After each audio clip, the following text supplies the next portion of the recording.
Hoje o Brasil estreou na Copa do Mundo e a expectativa do brasileiro, nossa, não é? É de que aquele 7-1 fosse finalmente lavado da nossa honra, não é? Que a gente conseguisse ver um resultado que lavasse a nossa honra e tirasse esse histórico aí. E a verdade é que a gente tem muita expectativa e há uma pressão muito grande em cima dos jogadores.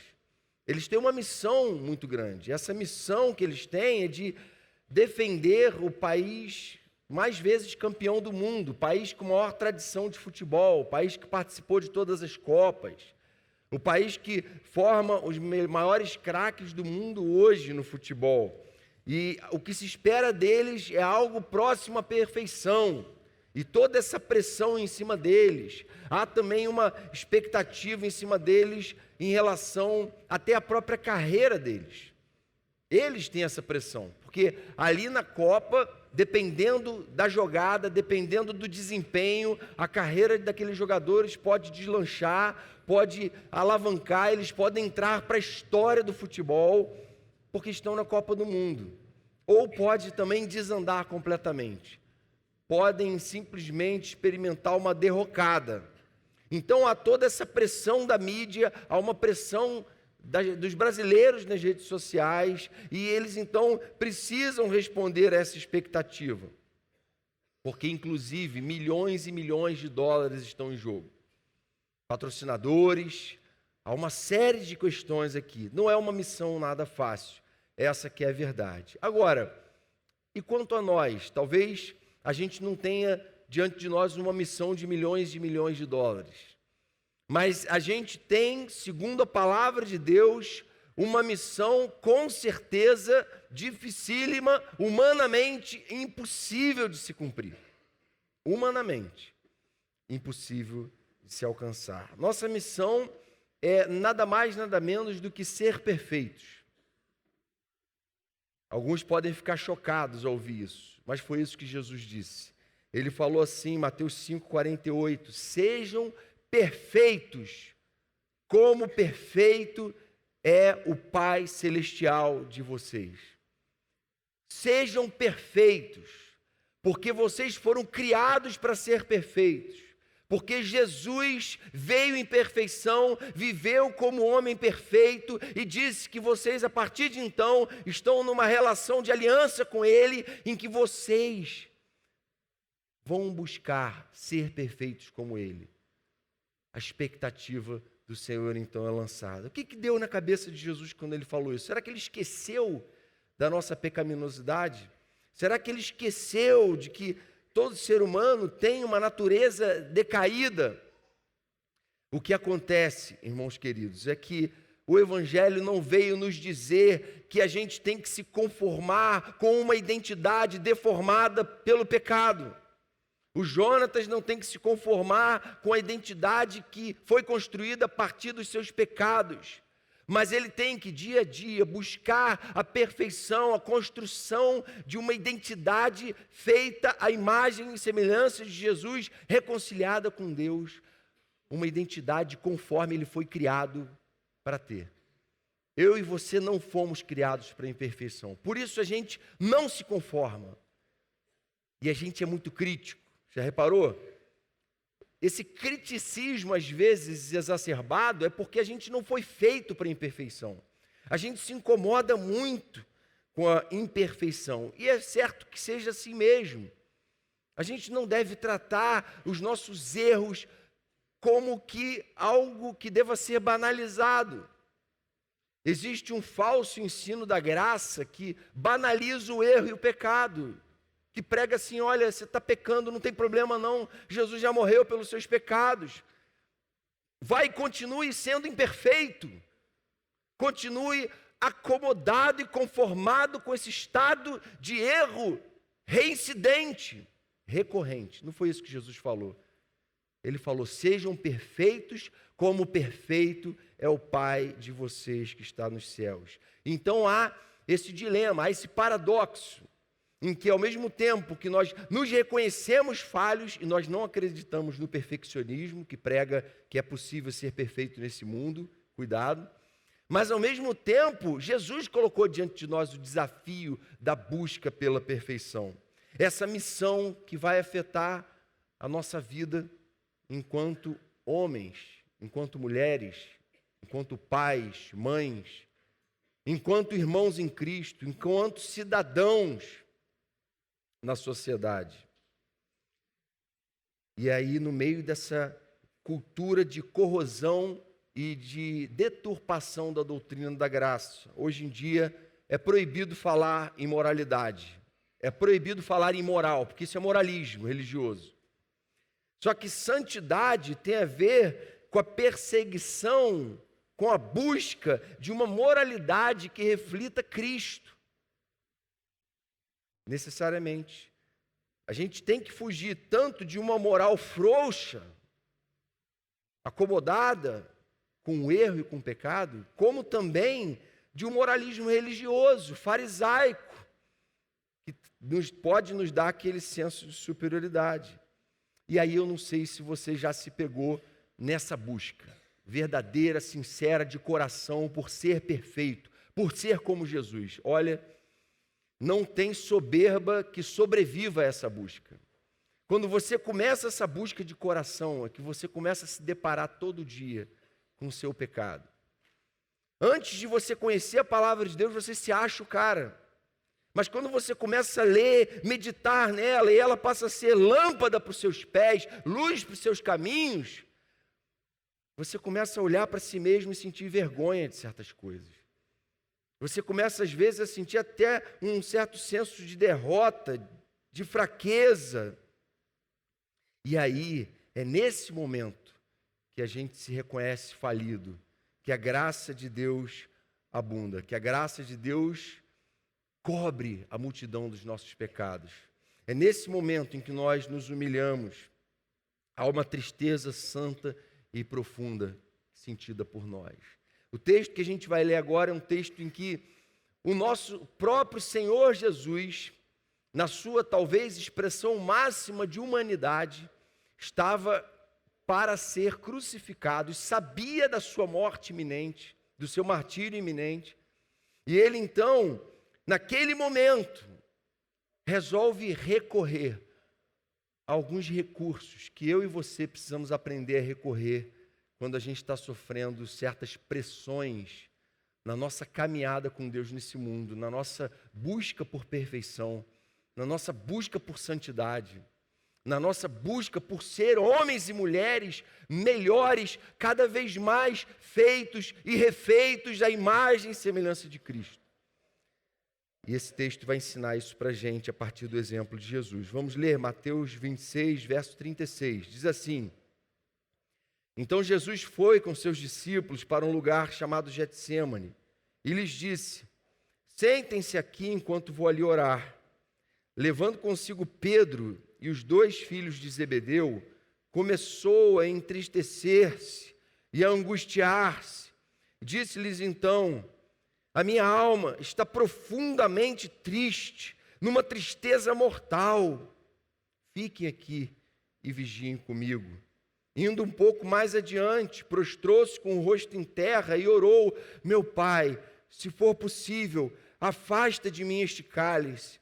Contudo, não seja como eu quero, mas sim como tu queres. Depois voltou aos seus discípulos e os encontrou dormindo. Vocês não puderam vigiar comigo nem por 1 hora? Perguntou ele a Pedro. Vigiem e orem para que não caiam em tentação. O espírito está pronto, mas a carne é fraca. E retirou-se outra vez para orar: Meu Pai, se não for possível afastar de mim este cálice sem que eu o beba, faça-se a tua vontade. Quando voltou, de novo os encontrou dormindo, porque seus olhos estavam pesados. Então os deixou novamente e orou pela 3ª vez, dizendo as mesmas palavras.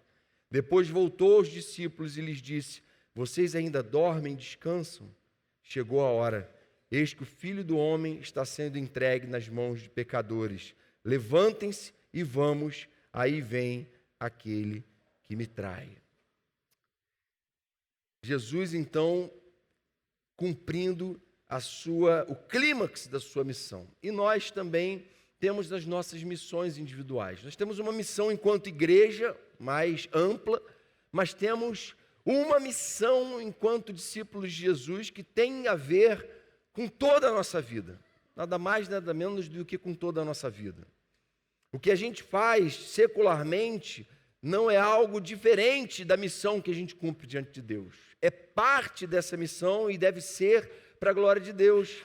Aquilo que você faz no seu dia a dia, na sua rotina, enquanto marido, enquanto pai, enquanto filho, tem a ver com a missão de Deus para a sua vida, de modo que o ponto não é eu tenho ou não tenho uma missão, mas é eu estou cumprindo essa missão, consciente da vocação que ela implica, para cumprir bem ela. Ou eu estou deixando a vida me levar. Ou eu estou, enfim, acomodado e conformado com erros tão recorrentes, com erros tão banais. Será que eu posso dizer que eu, de fato, estou no meio de uma luta, estou no meio de uma missão, custe o que custar? Será que eu estou investindo tudo no cumprimento dessa missão?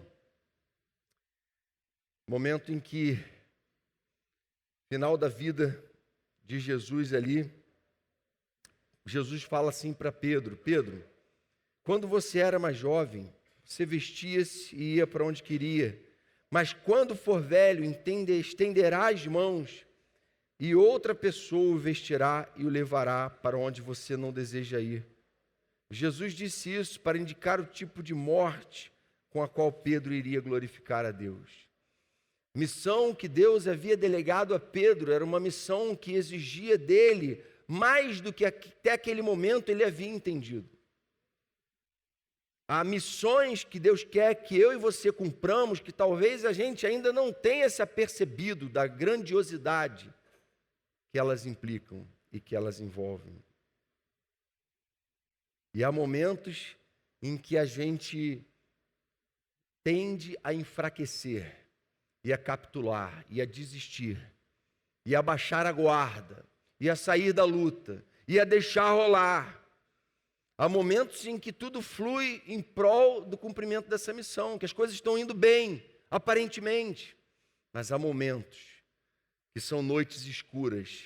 Há momentos que o apóstolo Paulo chama de dia mau. Quando ele fala da armadura de Deus, ele fala assim: olha, vistam toda a armadura de Deus para que vocês possam permanecer inabaláveis depois de vencerem tudo. Há um dia mau que precisa ser superado e a gente tem que se preparar para isso. Ontem a gente estava falando para os adolescentes sobre essa preparação, não é? O que é o fim de semana de treinamento? A igreja é uma base de envio. A igreja é um lugar onde eu e você estamos sendo treinados, preparados, não para ser cada vez cristãos mais notórios apenas, não é? Mais gordos espiritualmente, mais fartos de conhecimento da palavra, para dizer, olha, como eu tenho um vasto conhecimento da palavra, da teologia. Não é para isso. Mas essa base de envio é para nos treinar para uma missão prática num mundo perdido em trevas, e isso tem a ver com toda a nossa vida. E eu preciso entender que essa missão muitas vezes vai ter um preço para a nossa vida. E aí, nesses momentos, a gente vai estar preparado no dia mau para superar as nossas próprias fraquezas e vai descobrir a graça de Deus no meio dessas fraquezas. O que o exemplo de Jesus nos ensina, como eu disse aqui no início, a respeito da superação que a gente pode obter no meio dessa luta? Jesus nos dá alguns exemplos de como a gente deve lidar com toda essa pressão sobre nós, com toda essa responsabilidade santa e bendita que pesa sobre mim e sobre você. A primeira coisa que Jesus deixa bem claro aqui nesse texto é que ele leva a oração muito a sério. Eu e você não vamos ser cristãos bem-sucedidos, não vamos perseverar na fé e no caminho com Deus, não vamos chegar lá na nossa caminhada com Deus, se a gente não entender que Deus nos convidou a um relacionamento. Se você é casado, você sabe que não existe relacionamento sem diálogo, sem liberdade de expressão, sem deixar-se confrontar, sem querer estar com a pessoa, falar com a pessoa. E o convite de Deus é exatamente esse. Ele nos convida, quando ele termina a construção do templo e o povo vai dedicar o templo, Deus fala assim para o povo: olha, quando vocês que são o meu povo, nesse lugar, se humilharem e me buscarem de todo o coração e confessarem os seus pecados, eu o ouvirei do céu, perdoarei os seus pecados e sararei a sua terra. A igreja existe para a gente estreitar o nosso relacionamento com Deus, para a gente ser cada vez mais um povo que usa e abusa dessa possibilidade conquistada por Jesus na cruz, de a gente voltar a ter um relacionamento pessoal e direto com Deus, sem intermediações, sem ritualismos, sem mediadores. A possibilidade, pela presença viva do Espírito Santo em nós, de falar direto com Deus. Isso deveria nos deixar maravilhados e fazer de todo cristão um homem ou uma mulher de oração. Um homem e uma mulher que, à semelhança de Jesus, estão falando com o Pai o tempo todo. Que não separam uma hora do dia para orar, não. Mas que falam com o Pai o tempo inteiro. Podem separar, mas isso não exclui um relacionamento integral, uma vida plenamente consagrada, um relacionamento com Deus vivo e presente dentro de nós. Isso deveria nos maravilhar. E muitas vezes a gente está sofrendo e não lança mão desse recurso, e não busca a Deus, e não ora, e não clama, e não suplica a Ele, quando Ele falou: olha, a solução para o que você está enfrentando hoje está bem diante de você. O altar do Senhor é exatamente aí onde você está, é o seu próprio coração. E basta que você busque ao Senhor nesse altar e que você se renda a Ele nesse altar e que você usufrua da bênção dessa comunhão que Ele conquistou por você na cruz. Que você cada vez mais alimente e nutra esse relacionamento pessoal com Deus através da oração.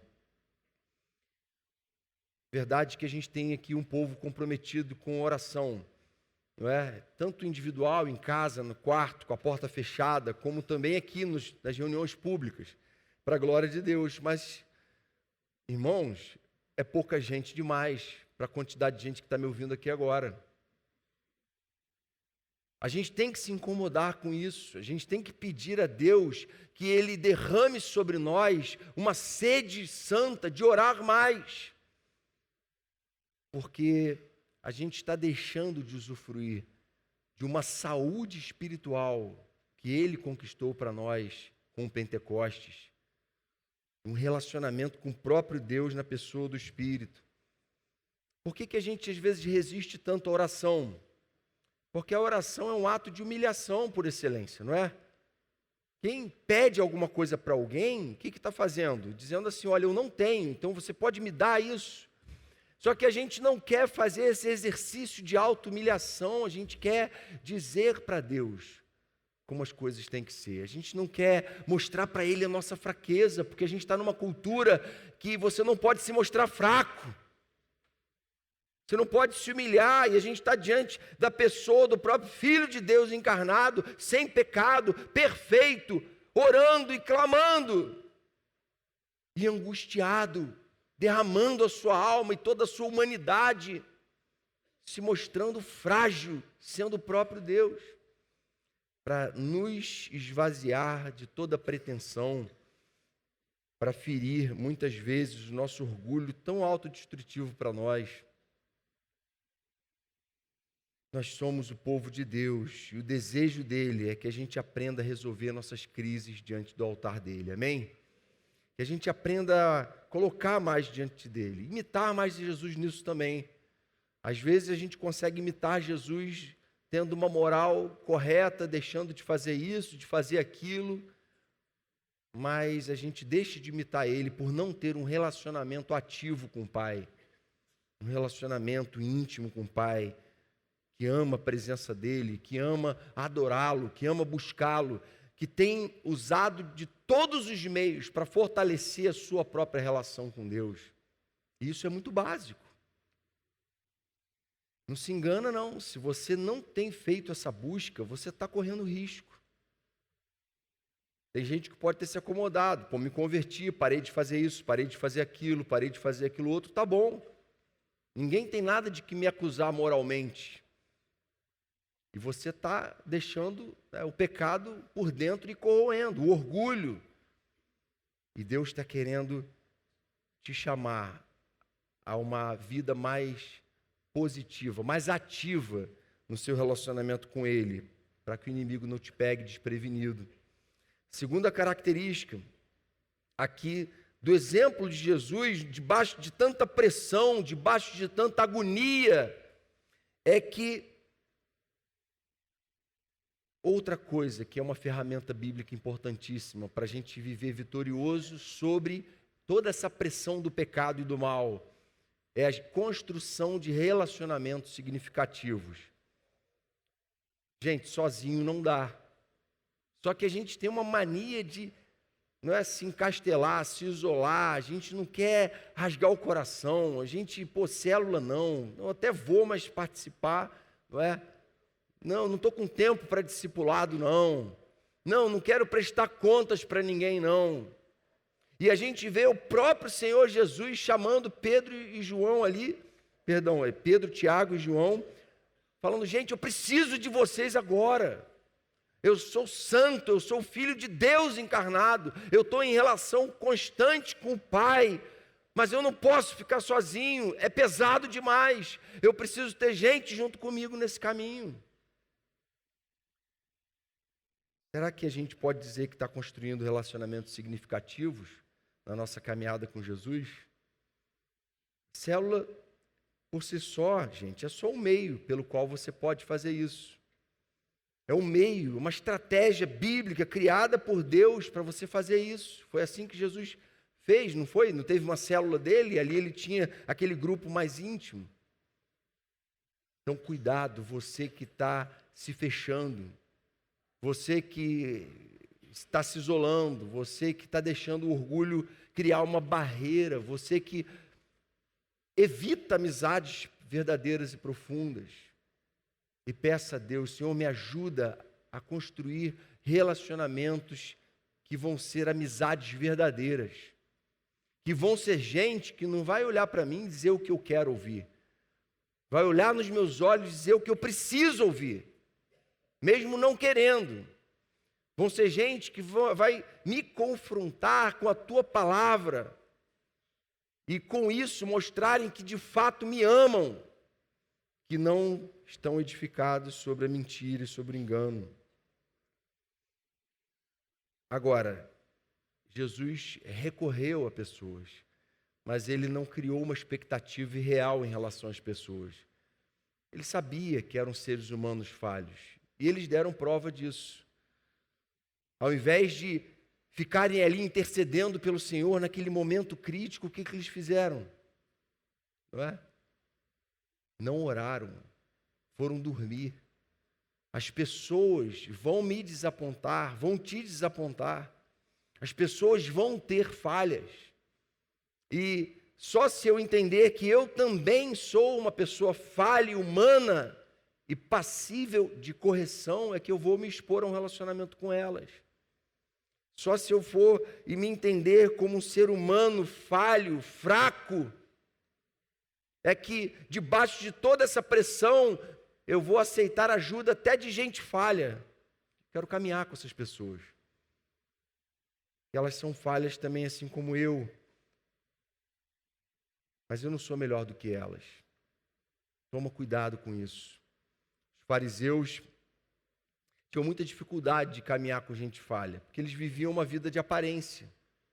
Não é? O orgulho deles produziu neles esse moralismo religioso que vê todo mundo de cima, com senso de superioridade. Mas o Evangelho não faz isso com a gente. Ele faz a gente olhar para o pecador mais miserável e se identificar com ele. como Spurgeon lá na porta da Catedral Metropolitana lá em Londres, não é, conversando com um diácono da igreja dele, e disse assim, tinha um bêbado passando do outro lado da rua, acho que eu já contei essa história aqui, não é? E ele disse, lá vai mais um Spurgeon. E aí aquele diácono falou assim, mais um Spurgeon? Como assim? Aquilo é um bêbado na sarjeta e você é o príncipe dos pregadores. Aí ele falou, não, a diferença daquele Spurgeon para esse é que esse aqui já foi visitado pela graça. Não tem diferença em termos de dignidade. O que nos diferencia é a graça de Deus que um dia nos alcançou. E a gente é chamado a olhar as pessoas nessa perspectiva também. Caminhar com as pessoas, apesar das diferenças, apesar das falhas delas. E a gente então passa a se identificar e se humilhar e reconhecer que elas têm essa fraqueza, mas eu tenho a outra. Eu já consegui superar aquela, mas eu não superei essa ainda. E a gente está junto nesse caminho. E as pessoas não vão acertar com a gente o tempo todo. E mesmo assim eu quero amar as pessoas, caminhar com elas, ser suporte para elas e aceitar o suporte delas. Tem gente que até quer ser suporte, mas não quer aceitar o suporte quando precisa, não é verdade? E aí aqueles homens acabaram perdendo uma oportunidade histórica de estar com Jesus, de ser amigos dele no momento mais difícil da vida dele. Porque estavam distraídos, porque estavam desapercebidos de que aquele era o momento culminante do ministério de Jesus. Muitas vezes nós também perdemos oportunidades históricas, porque estamos distraídos, estamos insensíveis para o momento que nós mesmos estamos vivendo, para o momento que as pessoas à nossa volta estão vivendo.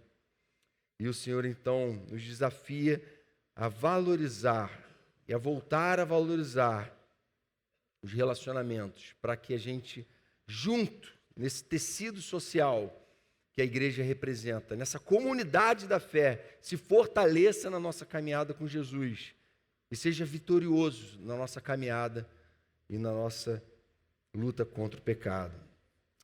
Terceiro e última lição que eu vejo aqui claramente nesse texto é uma rendição plena. Uma rendição plena à vontade de Deus. Jesus fala 2 vezes isso. Pai, se possível, passa de mim esse cálice. Se possível, me ajuda a não passar por isso, a não enfrentar aquilo que eu sei que está previsto no seu plano soberano, naquilo que o Senhor já me revelou que vai acontecer. Se possível, que eu não passe por isso. Mas eu quero me resignar à sua vontade. Eu quero me render. Senhor, a sua vontade, às vezes, ela é bem diferente da minha. E se eu meter os pés pelas mãos e começar a impor a minha vontade sobre a sua, eu sei o resultado que vai dar, porque eu já fiz isso muitas vezes. E aí o Senhor fala assim, para de sofrer por tentar impor a sua vontade sobre a minha, por tentar fazer as coisas no seu tempo, do seu jeito. Pare de sofrer, você só vai trazer sofrimento. Aprenda a se conformar e a se contentar com a minha vontade, porque a minha vontade é sempre melhor do que a sua. Os meus pensamentos são mais altos do que os seus pensamentos, porque a vontade de Deus é boa, perfeita, agradável, porque Deus é o Criador perfeito, Ele sabe o que é melhor para nós, e Ele nos convida a essa rendição. Jonas, contrariado, depois de tentar fugir para Tarsis, vai para Nínive, prega, o povo se converte, e ele entra numa crise existencial, numa depressão profunda, pedindo a Deus até mesmo a morte. Por quê? Porque não estava rendido à vontade de Deus. E muitas vezes a gente também enfrenta sofrimentos, não é porque Deus não está olhando para nós, não é porque Deus não tem nos atendido, nos acudido, não tem estado conosco, não tem nos dado suporte. Não é por isso. A gente enfrenta porque a gente não conseguiu impor para Deus a nossa vontade. E a gente então fica indignado, como Jonas ficou, e sofre por isso. Quando na verdade a rendição ao chamado por Deus resolve todas essas crises. na presença dele. Não encare a missão que Deus te deu hoje como um peso que te vitimiza, mas como uma bênção capaz de te transformar numa pessoa melhor para a glória dele. Amém? Não encare essa missão como um peso que te vitimiza. Você não é uma vítima dessa pressão toda. Essa pressão toda deve ser encarada como bênção. Felizes são vocês quando por minha causa os injuriarem, os perseguirem e mentindo disserem todo mal contra vocês, porque grande é o galardão de vocês nos céus. Felizes são vocês quando vocês enfrentam contrariedades e adversidades, porque estão buscando viver em busca da perfeição, porque estão buscando viver debaixo da vontade de Deus, soberana, boa, agradável e perfeita. Felizes são você. E aí, concluindo, do mesmo jeito que o homem caiu no meio de um jardim lindo e ali experimentou o mal do pecado, aqui Jesus está também no jardim do Getsêmani, que significa prensa de azeite, sendo prensado. E debaixo dessa prensa da oliveira, o azeite do Espírito é produzido. O Espírito Santo se derrama, a unção de Deus vem sobre nós. E a gente é revigorado, a gente é renovado na presença de Deus. Exatamente em momentos que a missão se torna mais difícil, que nós descobrimos que Deus estava apenas encontrando um meio de nos fazer cheios do seu Espírito. Amém? Exatamente nos momentos que você fala, não é possível que Deus esteja comigo, agora que eu me converti, agora que eu estou indo à igreja toda semana, como é que eu posso estar enfrentando tantas lutas? E o que Deus está falando é, olha, isso tudo é para que você aprenda a depender mais de mim, para que você busque ainda mais a presença do meu Espírito, para que no meio dessa prensa de azeite, o azeite do Espírito, o óleo da unção venha sobre você e você se fortaleça na sua luta contra o pecado e você se torne um homem melhor, uma mulher melhor para dar cabo plenamente da missão que Deus já determinou para você em Cristo, amém? Na pessoa dele, no exemplo dele. Algumas aplicações para você levar aí para a sua célula. Primeira delas, cultive a resolução de ser perfeito. Não acredite nessa doutrina da graça fajuta, da banalização da graça, em que eu não preciso buscar a perfeição, eu posso viver em pecado, porque afinal de contas, o Senhor me perdoa infinitas vezes. Há uma confusão que se faz, reduzindo a doutrina da graça a um mero perdão de pecados. Mas a experiência da graça de Deus não é simplesmente o fato de que nós fomos perdoados por Deus e temos uma salvação eterna. É também no fato de que é possível a nós vivermos aqui neste mundo uma vida santa para a glória de Deus. Amém? Isso é graça de Deus. É graça, toda vez que você consegue falar não para um pecado, não para um vício, para um hábito, e começa a agir de uma forma como não é a sua natureza, não é o seu natural, isso é a ação da graça bendita de Deus na sua vida, te transformando. A graça de Deus nos transforma. Então tome a resolução de ser perfeito, porque essa é uma ordem de Jesus para mim e para você. Ah, Jonas, mas eu nunca vou ser perfeito. Não importa, o Evangelho diz que você tem que buscar isso. Seja perfeito. Sejam santos como o Senhor, Deus de vocês, é santo. Sem santidade, ninguém verá o Senhor. Não caia nessa balela da graça barata. Porque houve um preço muito alto pago para que eu e você tivéssemos acesso a essa graça. E para que a gente vivesse de modo digno do Evangelho de Jesus Cristo. De modo santo, com coração puro, com vestes limpas. E o Senhor quer nos purificar pela ação da sua graça, pelo poder do seu Espírito. Segunda aplicação, seja humilde a ponto de orar muito. Sempre interprete a sua resistência à oração, ao diálogo com Deus, como um gesto de soberba, de prepotência. E quando você detectar isso, fala: Senhor, olha aqui o meu orgulho de novo me impedindo de ter um relacionamento mais perto do Senhor, me impedindo de me humilhar e de pedir aquilo que eu sei que eu preciso, me impedindo de me ajoelhar, de me render e de clamar e de orar e de me colocar na torre de vigia.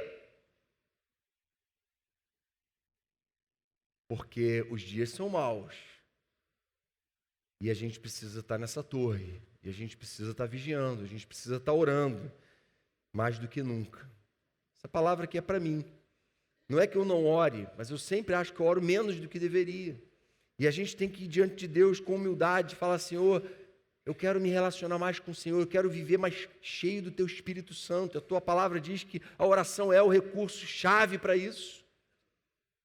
E aí minha mente vai estar impregnada de tudo que é bom, perfeito, agradável, de boa fama, virtude. E essas coisas vão inundar meus pensamentos. Terceira aplicação: faça questão da companhia de gente imperfeita. Gente imperfeita é essa pessoa que está aí do teu lado. É a pessoa que senta lá do teu lado na célula. É a pessoa que você discipula ou que é discipulado por você. Mas que no momento certo vai ser usada por Deus na sua vida para ser suporte para você, para ser um apoio importante. Ou quem sabe você vai ser usado na vida dessa pessoa.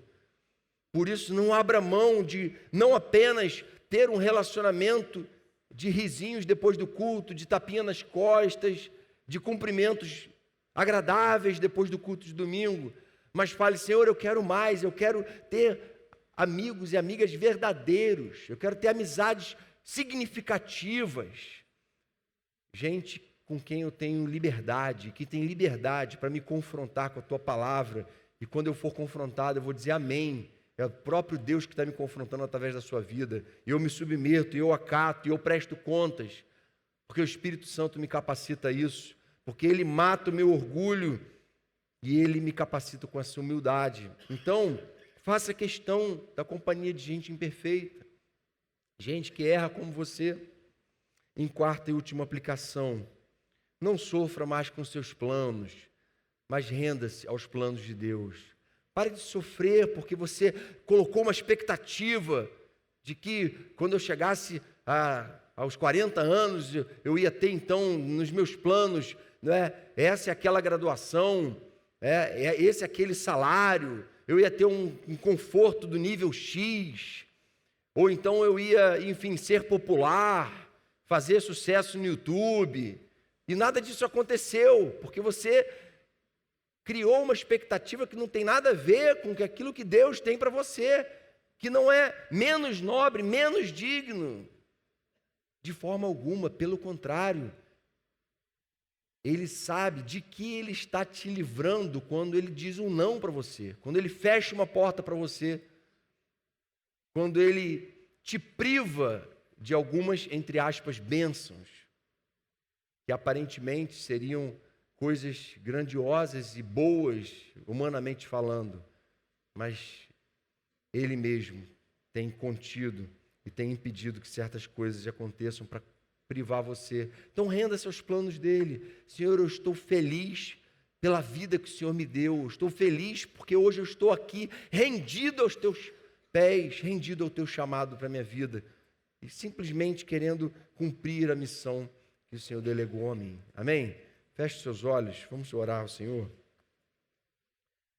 Senhor querido, obrigado pela Tua palavra, que através do Teu exemplo, Jesus, ali no Getsêmani, nos mostrou que temos tanto a aprender, Senhor, com a Tua vida, com a Tua humanidade, com a Tua fraqueza, por que não dizer?